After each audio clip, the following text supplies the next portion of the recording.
जर नेहमीच्या आयुष्यात तुम्ही शिष्टाचार म्हणून कुणाला थँक्यू म्हणत असाल किंवा आभार व्यक्त करत असाल, तर फक्त तेवढं करण्याने तुम्हाला तुमच्या आयुष्यामध्ये कधीही कृतज्ञतेची जादुई शक्ती अनुभवता येणार नाही किंवा ती तुम्हाला समजणार नाही.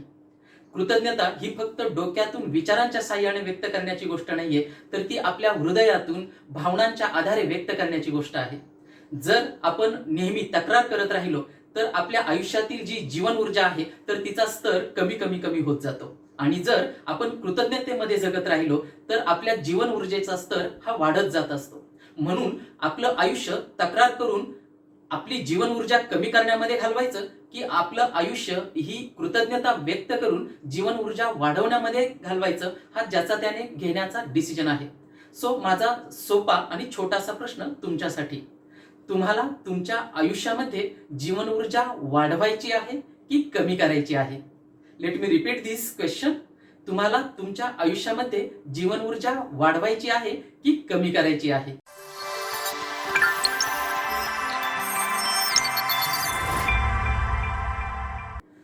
नमस्कार मित्रांनो, मी Sudhir Fargade, career counsellor, certified trainer आणि लाईफ कोच.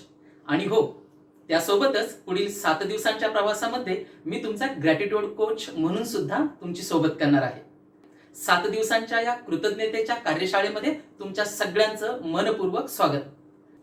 एका महत्वाच्या प्रश्नाच्या साहाय्यानं आपण कृतज्ञतेच्या या 7 दिवसांना सुरुवात करूया.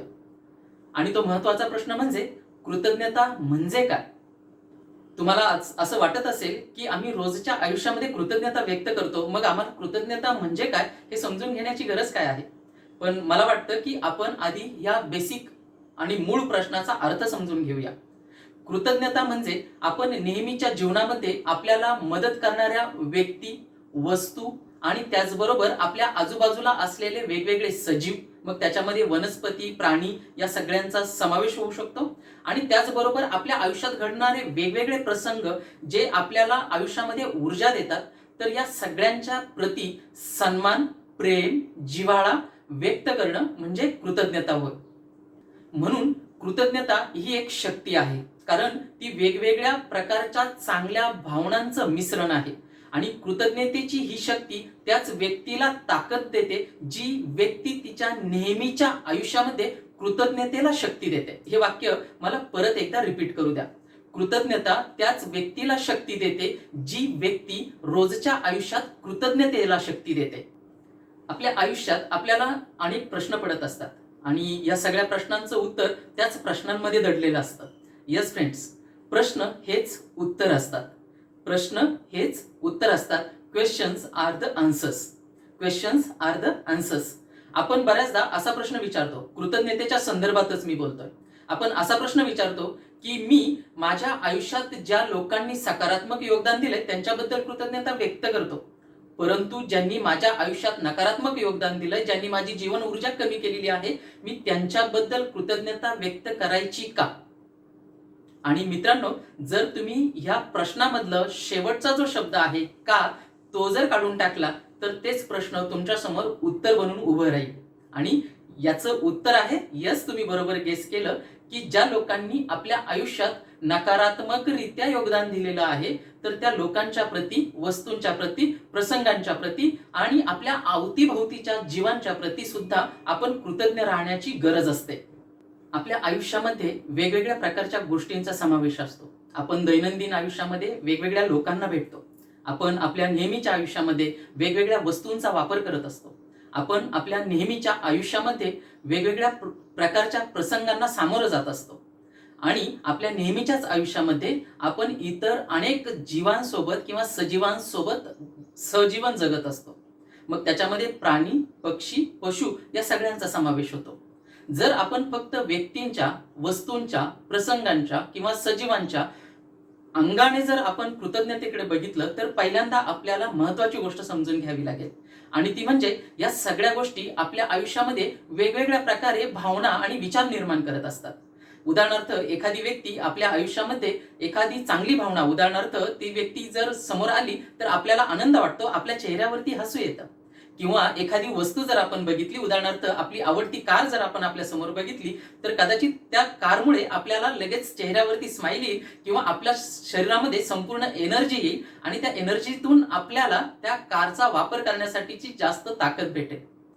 जर इतर आपले आवडते पाळीव प्राणी आहेत, तर ते पाळीव प्राणी जर आपण बघितले, तर त्या पाळीव प्राण्यांकडे बघितल्यानंतर सुद्धा आपल्याला आनंद, समाधान मिळू शकतं. याबरोबर काही अशीही लोक असतील, काही अशा वस्तू असतील, काही असे प्रसंग असतील किंवा काही जीव आपल्या आजूबाजूला असतील की ज्यांच्याकडे बघितल्यानंतर आपल्याला प्रेम निर्माण होण्याऐवजी राग किंवा चीड सुद्धा निर्माण होऊ शकते. आणि या दोनही गोष्टींकडे जर आपण नीट बघितलं तर आपल्याला असं समजतं की काही विचार असे आहेत की ते आपली जीवन ऊर्जा वाढवण्यासाठी उपयोगी ठरतात आणि काही विचार असे आहेत की ती आपली जीवन ऊर्जा कमी करत असतात. मित्रांनो, आयुष्यामध्ये प्रत्येक क्षणाला आपल्याला निवड करण्याचा चान्स किंवा संधी असते. मग आपण आपली जीवन ऊर्जा वाढवण्याची निवड करायची की जीवन ऊर्जा कमी करण्याची निवड करायची हे आपण ठरवायचं असतं. आणि मग जी लोक कृतज्ञतेमध्ये जगतात तर त्यांची जीवन ऊर्जा वाढते आणि जी लोक कृतज्ञतेमध्ये न जगता तक्रार करत राहतात, संताप किंवा तणावामध्ये जगत राहतात, तर ती लोक नैराश्यामध्ये जातात आणि त्याच्यामुळे त्यांची जीवन ऊर्जा कमी होते. म्हणून महत्वाची गोष्ट आपण या ठिकाणी समजून घेऊया की आपल्या आयुष्यामध्ये कृतज्ञतेच्या अंगाने जर बघितलं तर 3 प्रकारचे लोक आपल्याला भेटतात. त्यातला पहिला जो प्रकार आहे कृतज्ञतेच्या दृष्टीने जर बघितला तर तो म्हणजे प्रतिरोध करणारे. काही लोक असे असतात की ते लोक फक्त प्रतिरोध करत असतात. त्यांना एखाद्याबद्दल कृतज्ञता व्यक्त करणं हे कमीपणाचं वाटतं, त्यांना ते कमजोरीचं लक्षण वाटतं. दुसऱ्या प्रकारचे जे लोक आहेत तर ते हे वाहक असतात. वाहक म्हणजे त्यांना कृतज्ञता माहिती असते परंतु त्याचा पूर्ण उपयोग करत नाहीत, कारण कृतज्ञतेचा पूर्ण अर्थ त्यांना समजलेला नसतो. आणि मग असे जे कृतज्ञतेचे वाहक आहेत तर ते कृतज्ञतेचे वाहक त्यांच्या आयुष्यात येणाऱ्या व्यक्तींना थँक्यू म्हणतील किंवा ते ज्या वस्तूंचा उपयोग करतात त्यांच्याबद्दल ते कृतज्ञता व्यक्त करतील. त्यांच्या आजूबाजूला त्यांना आनंद देणाऱ्या ज्या वस्तू आणि प्रसंग असतात तर त्यांच्याबद्दल सुद्धा ते आभार व्यक्त करतील. परंतु ते वाहकच राहतात, कारण त्यांच्या आयुष्यामध्ये नकारात्मक काम करणारी लोक किंवा त्यांच्या आयुष्यामध्ये तणाव निर्माण करणाऱ्या वस्तू आणि प्रसंग यांच्याबद्दल ते कधीच कृतज्ञता व्यक्त नाही करू शकत. त्याच्यामुळे ते फक्त कृतज्ञतेचे वाहक बनतात. आणि तिसऱ्या प्रकारामध्ये आपल्याला जे लोक पाहायला मिळतात तर ते असतात कृतज्ञतेचे धारक. धारक म्हणजे धारण करणारा. मी कृतज्ञतेला जे धारण करतात तर त्यांनाच कृतज्ञता धारण करते असं नेहमी सांगत असतो. कारण कृतज्ञता ही फक्त विशिष्ट लोकांना, विशिष्ट वस्तूंना किंवा विशिष्ट प्रसंगांनाच व्यक्त करण्याची गोष्ट नाहीये, तर आपल्या आयुष्यामध्ये येणाऱ्या प्रत्येक गोष्टीबद्दल व्यक्त करण्याची गोष्ट आहे. म्हणून आपल्या आयुष्यामध्ये काही लोकांनी चांगलं योगदान दिलेलं असेल, काही लोकांमुळे आपल्या आयुष्यामध्ये वाईट परिस्थिती निर्माण झालेली असेल, काही वस्तूंमुळे आपल्याला आनंद मिळालेला असेल, आपलं काम झटपट झालेलं असेल, तर काही वस्तूंमुळे आपलं काम रेंगाळलेलं असू शकेल किंवा आपल्या जीवनामध्ये ताणतणाव निर्माण झालेला असू शकेल. काही प्रसंग असे घडलेले असतील की त्याच्यामुळे आपल्याला तेवढ्या वेळामध्ये खूप आनंद मिळालेला असेल, परंतु काही प्रसंग असेही असतील की त्यावेळी आपण खूप दुःखी असू, त्यावेळी आपण खूप तणावामध्ये असू, त्यावेळी आपण खूप काळजीमध्ये असू. या सगळ्यांकडे समान दृष्टीने पाहणारी लोक हे कृतज्ञतेचे धारक असतात.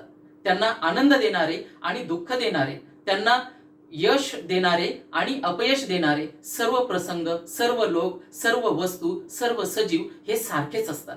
आणि जर तुम्ही ह्या तीनही कॅटेगरीमध्ये जर बघितलं, तीनही प्रकारांमध्ये बघितलं, तर तुमच्या लक्षात येईल की अनेक लोक असे आहेत की जे कृतज्ञतेला प्रतिरोध करत असतात. ते कृतज्ञतेचा उपयोग करण्याकडे नेहमी दुर्लक्ष करत असतात. आणि ही संख्या जी आहे तर ती जगामध्ये नक्कीच मोठी आहे. आणि त्याच्याही पेक्षा मोठी संख्या जी आहे तर ते कृतज्ञतेचा वाहक असलेले. तुमच्या आजूबाजूला असे अनेक लोक तुम्हाला दिसतील की त्यांनी एखादी वस्तू जरी वापरली तर ते त्याच्याबद्दल कृतज्ञता व्यक्त करतील. एखाद्या व्यक्तीनं त्यांना जर मदत केली तर कृतज्ञता व्यक्त करतील. परंतु जर एखाद्या व्यक्तीने मदत केली नाही किंवा एखाद्या वस्तूमुळे त्यांच्या कामामध्ये डिले झाला, उशीर झाला, तर ते त्या वस्तूबद्दल किंवा व्यक्तीबद्दल काही निगेटिव्ह किंवा काही नकारात्मक विचार मनामध्ये धरून ठेवतात आणि त्या ठिकाणी ते कृतज्ञता व्यक्त करत नाहीत. आणि तिसऱ्या प्रकारामधले जे लोक आहेत जनरली तुम्हाला पाहायला मिळतील की हे कर्मयोगी असतात. त्यांना त्यांच्या आयुष्यामध्ये घडणाऱ्या सगळ्या गोष्टी, त्यांच्या आयुष्यात येणारे सगळे लोक हे सारखेच असतात. ते प्रत्येकाकडे समान भावनेने पाहत असतात आणि त्याच्यामुळे ते त्यांच्या आयुष्यातल्या प्रत्येक गोष्टीची जबाबदारी स्वीकारत असतात. सो मित्रांनो, या तीनही प्रकारामध्ये तुम्ही कुठे आहात हे शोधणं तुमची जबाबदारी आहे. तुम्ही कृतज्ञतेला प्रतिरोध करत जगता, की तुम्ही कृतज्ञतेचे वाहक आहात, की तुम्ही कृतज्ञतेचे धारक आहात? जर तुम्ही कृतज्ञतेला प्रतिरोध करणारे असाल तर मी तुम्हाला आवाहन करू इच्छितो की तुम्ही कृतज्ञतेचे कमीत कमी वाहक बनण्याचा प्रयत्न करावा या 7 दिवसांमध्ये.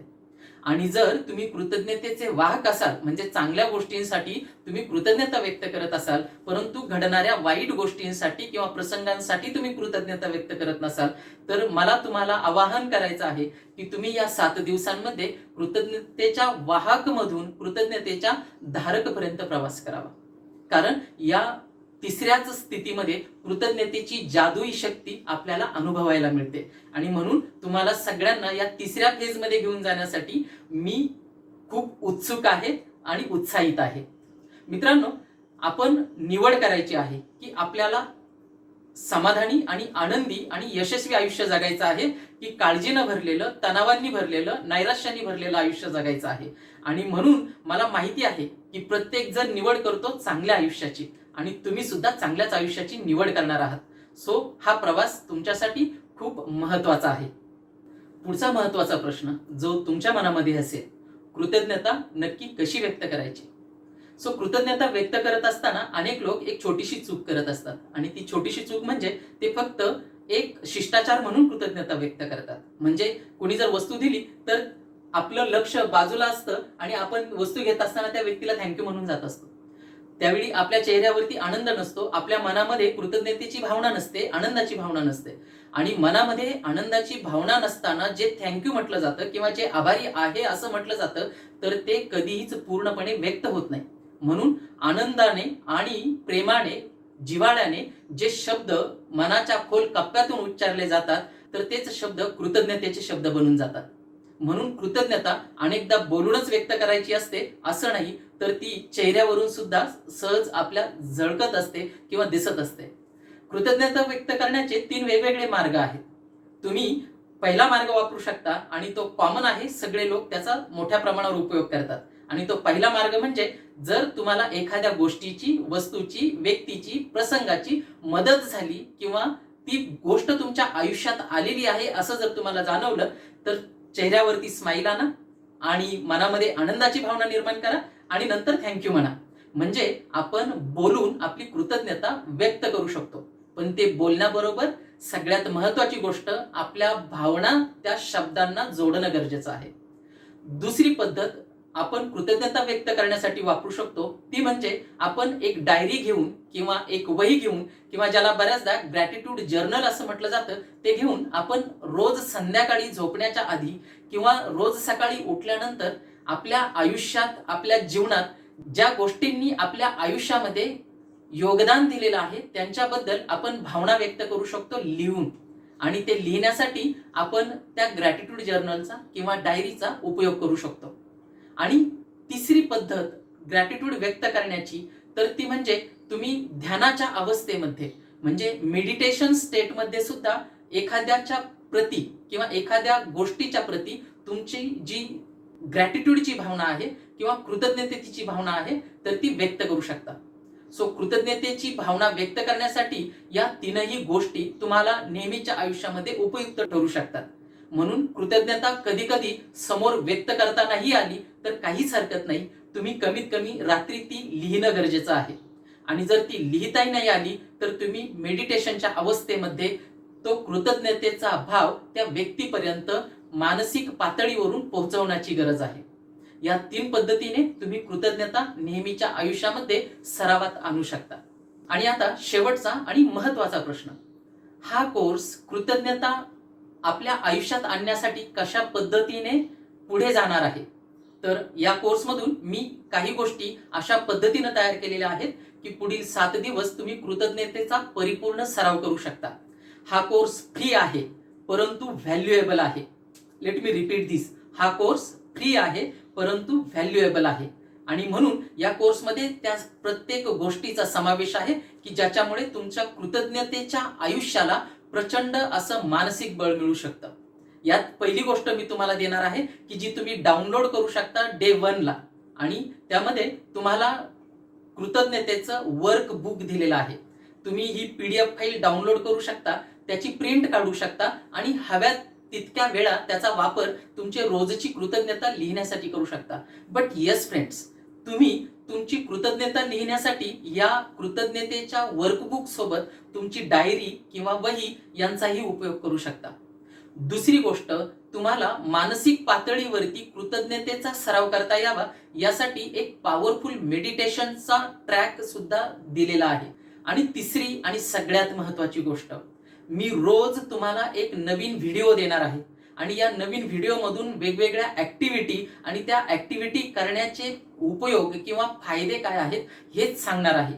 हे सगळे व्हिडिओ 10 ते 15 मिनिटापर्यंतचे असतील आणि ते तुम्ही तुमच्या वेळेमध्ये कधीही बघू शकता.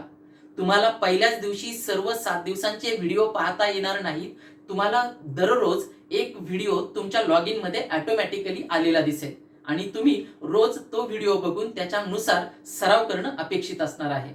या व्यतिरिक्त तुमच्या मनामध्ये आणखी काही प्रश्न असतील, काही शंका देखील असतील आणि ते साहजिक आहे, नैसर्गिक आहे. कोणती गोष्ट शिकत असताना प्रश्न आणि शंका येणं ही एक नैसर्गिक गोष्ट आहे. मग तुमच्या प्रश्नांना परिपूर्णपणे उत्तरं देता यावीत असा एक प्लॅटफॉर्म आपण वापरत आहोत. तर त्याच्यासाठी तुमच्या मोबाईलमध्ये टेलिग्राम नावाचं ऍप्लिकेशन तुम्ही इन्स्टॉल करावं आणि ह्या टेलिग्राम ऍप्लिकेशनला आपला एक ग्रुप आहे, त्याची लिंक सुद्धा तुम्हाला या कोर्समध्ये इंट्रोडक्शनच्या व्हिडिओमध्येच खाली पाहायला भेटेल. त्या लिंकवरती क्लिक करा आणि टेलिग्रामचा ग्रुप जॉईन करा. सो मी खूप उत्सुक आहे तुम्हाला पुढच्या 7 दिवसांच्या सरावात घेऊन जाण्यासाठी आणि तुम्ही सगळेजण हा सराव अत्यंत मनापासून कराल आणि 7 दिवसांमध्ये आयुष्य कसं बदलू शकतं याची जादू अनुभवणार आहात. त्यासाठी तुम्हा सगळ्यांना खूप खूप शुभेच्छा. पुन्हा एकदा तुमचं सगळ्यांचं मनपूर्वक स्वागत. धन्यवाद.